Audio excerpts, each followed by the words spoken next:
Okay, pasok. Sir Ferdinand, so test na natin tong unit mo. Dito tayo, sir. Sundan natin tong butas na to.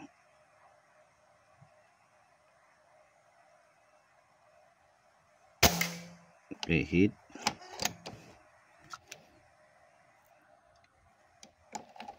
Isa pa.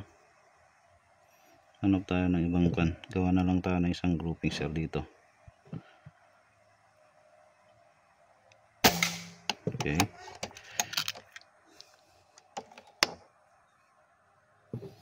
Isa pa.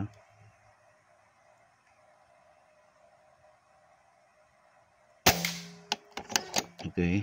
Isa pa.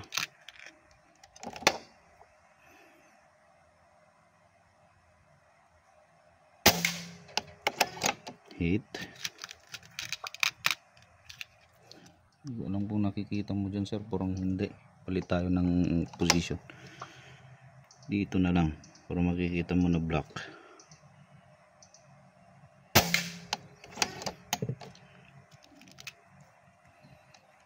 Gawa tayo ng groupings dito, sir.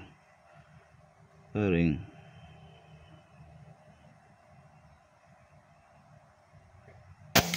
Okay, same hole. Isa pa.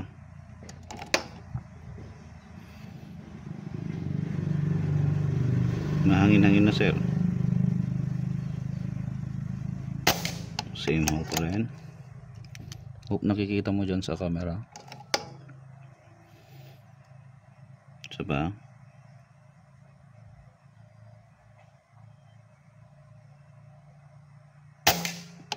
Kumanan konti. Konti lang. May isang kumanan. Shooter's error siguro. O flyers. Firing.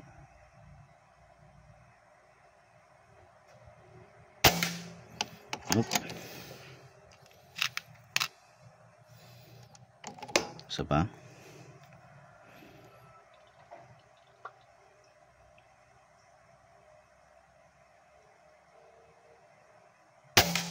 Okay, bumalik. Kachamba tayo ng pellet. Bumalik sa dating POI. Isa pa.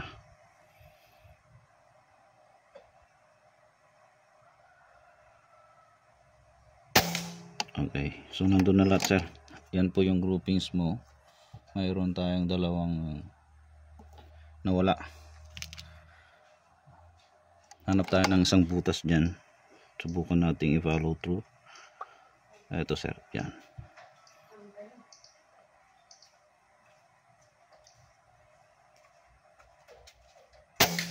Okay, pasok. So, punta tayo sa 50 meters, sir. Natin 50 meters. Tingnan natin kung consistent siya sa 50 meters. Okay. Sir, nakaan na, sir. Ano tangkay na? 2-1.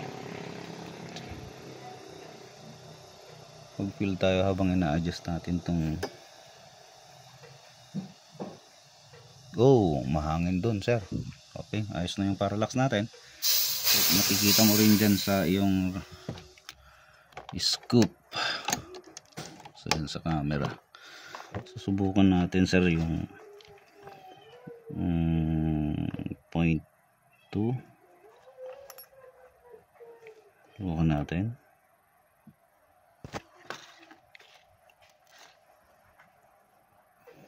Okay, firing.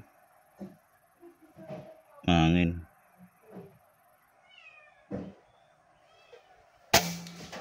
Mahangin nga. So mag-compensate tayo ng konti lang. Kita naman dyan sa ating concert. Konti lang dito.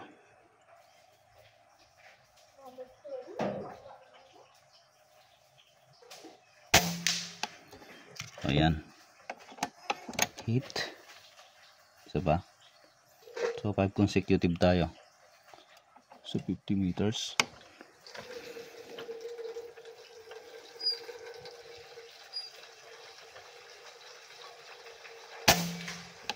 Okay. Hit ulit pero please.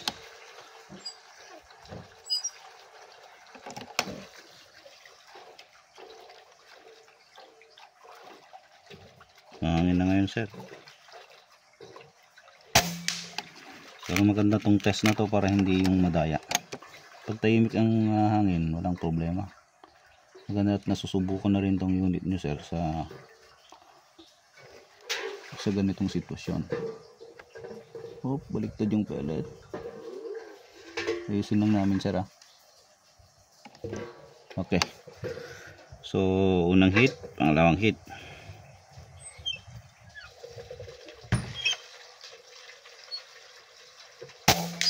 Okay, hit ulit. Madaling lang sa kanya sir kahit medyo mahangin ang situation. Diba?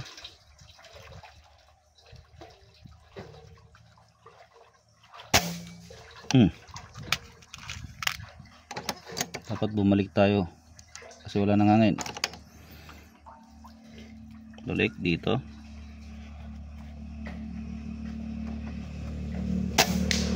Yun. Wala nang hangin. Balik tayo sa sentro.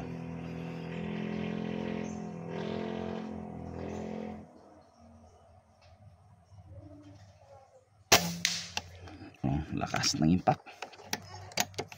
Pag may hangin sir, punta ka lang konti sa tabi ng ating target. Pag wala nang ganito, balik ka sa dead center ulit sir. Yan. Anyway, matetest mo to sir. Lahat naman ng unit pag mahangin, kailangan natin mag-compensate sa against sa direction ng hangin. So mahangin na naman sir, alams na. Dito tayo ulit.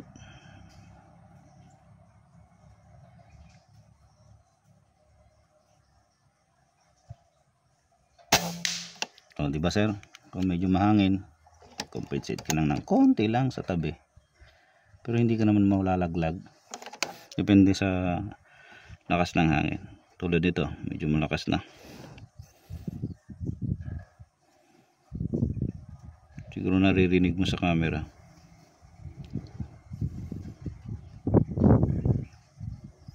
Malakas. Dito tayo sir.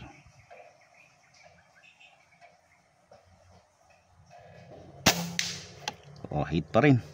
So very consistent na. Napakaganda ng unit ninyo sir. I-zero na lang ninyo sir pagdating ng scoop niyo. Yung scoop niyo ang gamitin nyo. Zero na lang po kayo. Medyo blurred tong reticle. Sige. Try natin sa 100. Hindi ko pa nakuha yung dope nito. Try natin sa 80 meters. Most probably sa 80 meters. Ay, may ibon. May ibon dun. Yan mo na. Most probably sa 80 meters nagko-compensate kami to 2.5 or 3. So target natin is 3 by 3.5 by 4. So firing, subukan natin dito sa 2.5 or 3. 3 na lang natin para safe. Hit, madali. So anyhow, ayan sir, tanggalin ko yung camera sa scoop. Okay, so ito yung pasadya mo. Pasadyang serial number mo sir. Walang kuan kaya nahihirapan ako. Wala tayong mahiram na handhiram din natin tong mga bat. So ayan, napakaganda ng patama sir. Solid na solid. Ayan, thank you sir. Ikon ko lang, idagdag ko lang pala. Dapat mas maganda yung ganito nyo. Maganda, hindi yung ganun po yung ating rifle. Tapos pag mag-install po kayo ng camera scoop, dapat fix po. Wala kang makikitang konting galaw-galaw kasi nasisira ang accuracy natin dyan. So okay na to sir, no problem na.